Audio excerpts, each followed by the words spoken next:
మోసపూరితమైనటువంటి హామీల మీద నిర్ణయం తీసుకోవాల్సినటువంటి ఉప ఎన్నిక. ఈనాటి ఈ రాష్ట్ర ముఖ్యమంత్రి రేవంత్ రెడ్డి గారు అధికారం రాకముందు ఈ రాష్ట్రంలో కాంగ్రెస్ పార్టీ అధికారంలోకి వస్తే ఎంత గొప్పగా పనిచేస్తానని చెప్పిండో, ఎంత గొప్పగా ప్రజలకు ఇచ్చిన హామీలను నెరవేరుస్తా అని చెప్పిండో మనందరికీ తెలుసు. మేధావులైనటువంటి పట్టభద్రులు క్షణక్షణం ఎక్కడ ఏమి జరుగుతుంది, ఏ రాజకీయ పార్టీ ఏ రకంగా మెలుగుతున్నది, ఏ రాజకీయ పార్టీ ఏం మాట్లాడుతున్నది అనేది తెలుసుకోగలిగినటువంటి మేధావులు ఈ రేవంత్ రెడ్డి గారి గురించి కానీ టీఆర్ఎస్ పార్టీ గురించి కానీ కొత్తగా మనం చెప్పాల్సిన అవసరం ఏమీ లేదనిపిస్తుంది. రాష్ట్ర ముఖ్యమంత్రిగా ఈరోజు మాట్లాడుతున్నటువంటి మాటలకు, ఆనాడు కాంగ్రెస్ పార్టీ అధ్యక్షునిగా ప్రజలకు ఇచ్చినటువంటి హామీలకు ఎక్కడా కూడా పొంతన లేకుండా ఉన్నది. ఈరోజు ఏం మాట్లాడుతున్నాం? రాష్ట్ర ముఖ్యమంత్రి గారు ఏమైందయ్యా ముఖ్యమంత్రి గారు, డిసెంబర్ 9వ తారీఖు నాడు అరచేతిలో వైకుంఠం చూపిస్తున్నావు కదా, ఈ రాష్ట్ర ప్రజలకు ఇచ్చినటువంటి హామీలన్నీ కూడా అమలు చేస్తామన్నావు కదా, ఏమైంది అని అంటే ఇప్పుడు ఏమంటాడు, ఈ రాష్ట్ర ఖజానా అంతా ఖాళీ ఉన్నది కాబట్టి, బీఆర్ఎస్ పార్టీ ఖాళీ చేసి పోయింది కాబట్టి నేను చెయ్యలేకపోతున్నా అని మాట్లాడతాడు. మన అభ్యర్థి పెద్దలు గుజ్జల ప్రేమేందర్ రెడ్డి గారిని వేదిక మీదకి రావాల్సిందిగా విజ్ఞప్తి చేస్తా ఉన్నాం. ఒక్కసారి గట్టిగా చప్పట్లతో స్వాగతం పలకాల్సిందిగా విజ్ఞప్తి చేస్తా ఉన్నాం.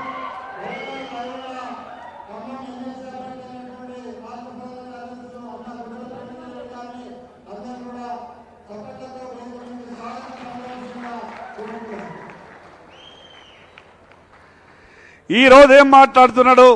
రాష్ట్ర ఖజానా ఖాళీగా ఉన్నది కాబట్టి నేను అమలు చేయలేకపోతున్నా, రాష్ట్ర ప్రజలకు ఇచ్చినటువంటి మాటలు నిలబెట్టుకోలేకపోతున్నా అని రాష్ట్ర ముఖ్యమంత్రి గారు మాట్లాడతారు. ఆ రోజు రాష్ట్ర ముఖ్యమంత్రి రేవంత్ రెడ్డి గారికి ఆ రోజు కాంగ్రెస్ పార్టీ అధ్యక్షునిగా ఈ రాష్ట్ర ఖజానా ఖాళీగా ఉన్నదన్న సంగతి తెలియదా? ఈ రాష్ట్ర ప్రభుత్వం తెలంగాణ రాష్ట్రం అప్పుల ఊబిలో కూరికపోయినటువంటి సంగతి తెలియదా? కానీ అన్ని తెలిసినటువంటి ఆ వ్యక్తి కేవలం అధికారం కొరకే ఆ రోజు అమలుకు సాధ్యం కానటువంటి హామీలిచ్చి ప్రజల్ని మోసం చేసిండు. మరోపక్క బీఆర్ఎస్ పార్టీ ఈ రాష్ట్రాన్ని 10 సంవత్సరాలు పరిపాలించి ఏ రకంగా ఈ రాష్ట్రాన్ని అప్పుల ఊబిలో కూరుకుపోయేలా, ఈ రాష్ట్ర ప్రజలకు అన్యాయం చేసేలా ఏ రకంగా వ్యవహారం చేసిందో బీఆర్ఎస్ పార్టీ మనందరికీ తెలుసు. మరోపక్క 40 సంవత్సరాలుగా విద్యార్థి దశల రాజకీయాల నుండి ఈరోజు నిబద్ధతతో ప్రజల కొరకు అనుక్షణం పనిచేస్తున్నటువంటి భారతీయ జనతా పార్టీ అభ్యర్థి ప్రేమేందర్ రెడ్డి గారు ఒక పక్కన, ఈరోజు పట్టభద్రులైనటువంటి మేధావులారా మీరొక్కసారి ఆలోచించాల్సిన అవసరం ఉంది. ఈ 6 నెలల కాంగ్రెస్ పార్టీ పరిపాలన మీద ఒక తీర్పు ఇచ్చేటటువంటి అవకాశం వచ్చింది కాబట్టి సరి అయినటువంటి తీర్పు ఇవ్వాల్సిన అవసరం ఉంది. కాంగ్రెస్ పార్టీ అభ్యర్థి మాట్లాడతాడు, ప్రశ్నించే గొంతుకకు అవకాశం ఇవ్వండి అని. ఈరోజు కాంగ్రెస్ పార్టీ అభ్యర్థిని సూటిగా అడగదలుచుకున్నాం, నువ్వు ఎక్కడ ప్రశ్నిస్తావు, ఎవరిని ప్రశ్నిస్తావు, అధికార పార్టీ కొమ్ము కాస్తున్నటువంటి నువ్వు ఏ రకంగా నువ్వు ప్రశ్నిస్తావో ప్రజలకు జవాబు చెప్పాల్సిన అవసరం ఉంది. మరోపక్క బీఆర్ఎస్ పార్టీ అభ్యర్థి గురించి పెద్దగా చర్చించాల్సిన అవసరం లేదు. ఈరోజు మనమంతా కూడా పట్టభద్రులకు చాలా వాస్తవాలు తెలుసు. ఈ మేధావులైనటువంటి పట్టభద్రులు వాస్తవాల్ని ఎప్పటికప్పుడు గమనిస్తూ ఉన్నారు. నా కుటుంబ సభ్యులైనటువంటి సహచార భారతీయ జనతా పార్టీ నాయకులందరికీ విజ్ఞప్తి చేస్తున్నాం, ఒక్కొక్క పట్టభద్రు ఓటరు మహాశయుని దగ్గరికి వెళ్ళి ఉన్నటువంటి వాస్తవాలని చెప్పే ప్రయత్నం చేసి తన 40 సంవత్సరాలుగా ప్రజా జీవితంలో ఉంటూ ప్రజల కష్టాలలో పాలు పంచుకుంటూ మరి ఉంటున్నటువంటి మన ప్రేమేందర్ రెడ్డి గారిని భారీ మెజార్టీతో గెలిపించుకునే బాధ్యత మనందరిపై ఉంది.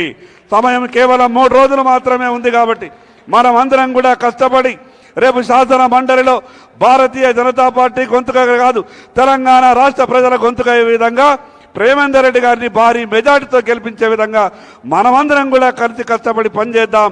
ఓటరు మహాశయులారా, మేధావులైనటువంటి పట్టభద్రులారా ఒక్కసారి ఆలోచించి నిర్ణయం తీసుకోండి.